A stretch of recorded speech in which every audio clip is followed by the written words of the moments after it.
ओम शांति। जब हम जीवन में कोई गुरु करते हैं और गुरु हमको कोई भी वचन दिलाते हैं, तो वचन जब हम निभाते हैं तो हमको कितना फायदा होता है। तो ये लौकिक जब गुरु करते हैं, लेकिन सभी का आत्मा का पिता परमात्मा भगवान वो सद्गुरु है। तो एक स्थूल में भी गुरु करने से, उसके वचन का पालन करने से व्यक्ति क्या से क्या बन जाता है। तो जब सद्गुरु का जो श्रीमत है, उसकी मत है, वो जो व्रत हमको देते हैं, उसका पालन करने से हमारा जीवन कितना धन्य धन्य बन जाता है। तो इसके ऊपर ही आज की सुंदर कहानी है, जिस कहानी का नाम है सद्गुरु की कृपा। तो एक चोर ने गुरु से नाम लिया, तो वो गुरु को कहता है कि मेरा धंधा ही चोरी का है, तो मैं एक काम तो कभी भी छोड़ नहीं सकता हूँ, तो आप दूसरा काम करने के लिए, वचन के लिए मुझे बांध सकते हैं। तो गुरु ने कहा कि ठीक है, चोरी तू नहीं छोड़ सकता है, तो मेरा एक वचन है, मेरा एक मत है, मेरी एक सलाह है, तू अवश्य उसका पालन करेगा। तो चोर भी कहता है कि हाँ, मैं अवश्य ही उसका पालन करूँगा।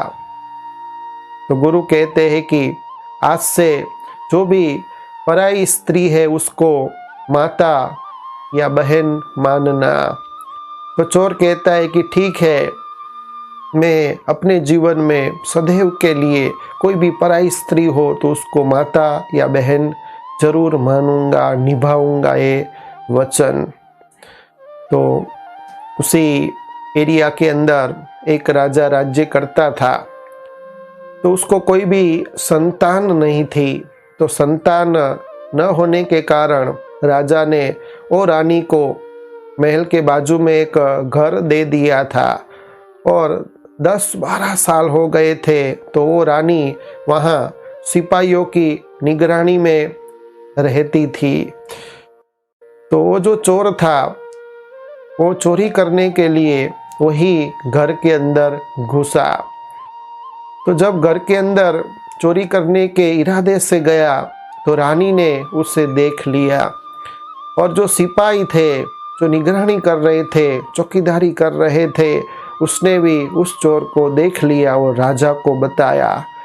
तो राजा ने भी सिपाहियों को कहा कि मैं खुद आता हूँ और छुपकर मुझे देखना है, तो मैं छुपकर सब कुछ देखूंगा। तो राजा भी उस समय तुरंत ही वहाँ आ जाता है और छुपकर सारी बातें सुनता है, देखता है। तो रानी वो चोर को कहती है कि आप किसके ऊपर आए हो? तो चोर कहता है कि मैं ऊंट के ऊपर यहाँ तक पहुँचा हूँ। तो रानी उस चोर को कहती है कि क्या मेरी एक इच्छा आप पूरी करेंगे? अगर मेरी इच्छा पूरी करेंगे तो मेरे पास जितना भी सोना चांदी है सब कुछ आपको दे दूंगी, और ऊंट भर के आप ले जा सकते हो।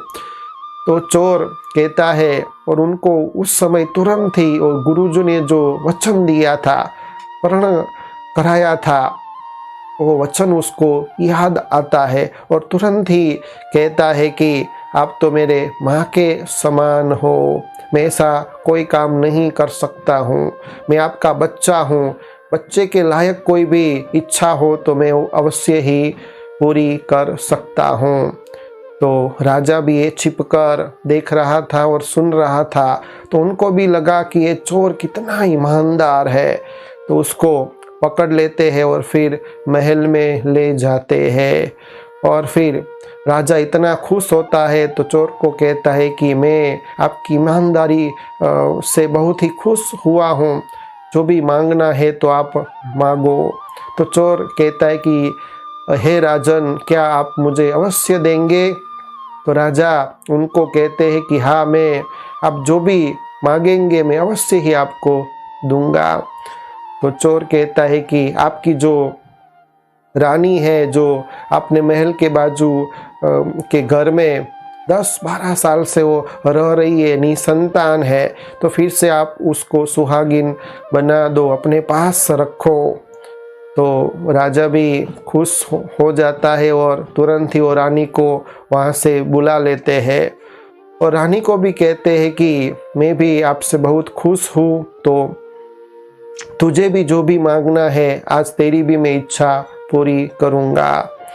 तो रानी भी कहती है कि क्या मैं जो मांगूंगी आप देंगे?